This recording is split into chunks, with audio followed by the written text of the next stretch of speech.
Welcome everyone to the graduation ceremony of 2020, and thank you for coming out to support us. I would like to especially thank the supporters that each and every one of us have had during our time in school and at West Kings. We would not have made it this far without the support from different and unique sources, possibly including teachers, staff, parents, grandparents, guardians, social workers, siblings, friends, and so on. I would like to thank all these people, and I encourage you to do the same. Nothing about this year is normal, and that is even more reason to be thankful for those who were there to catch you when you fell, to help prop you back up, and to keep you going. I also want to thank all the healthcare workers who have been going non-stop in fighting the pandemic that has spread across the globe. Thanks to their work and countless hours put in, we are able to gather here, however unconventionally, and have some sort of grad and a celebration of the achievements we made and the journey we took to get here. Each of our journeys are unique to our own self, and each of us have had to deal with a different set of hurdles than our friends and classmates. I don't think any of us expected our graduate experience to be what it is. I entered kindergarten, and walking across the stage and getting to watch my friends walk across the stage was already in my head. I was a 6-year-old kid living in Winnipeg at the time, so standing and graduating in Nova Scotia High School was not exactly what I imagined. However, I am happy for the experience the last 12 years of public school have given me and the ways I've been able to grow as a person. I think nearly all of us would look back at our grade 9 selves and we would be very happy we've changed since then. Each of us have also had a unique set of memories that seem to blend together when we look back at the last 4 years.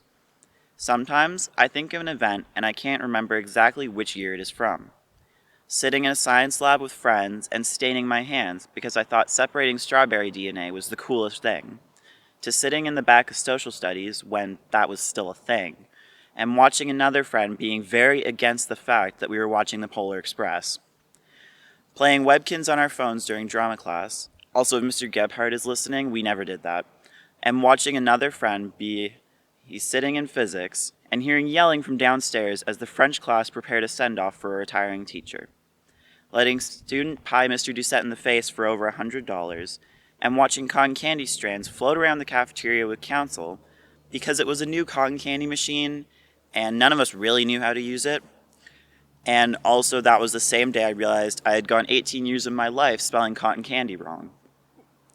It's memories like these that seem small and almost insignificant when they happen that we carry with us as we go on to wherever life takes us.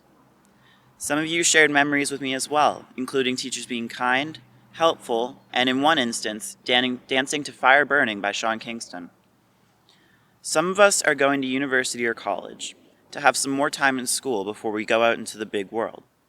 Some of us may be deferring a year so that we don't have to deal with online classes.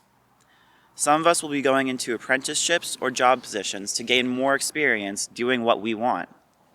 And some of us will be taking time off, maybe upgrading courses or figuring out where we want to go, and that's okay. Each of us will follow a path and have a life that no other person will, and that's okay.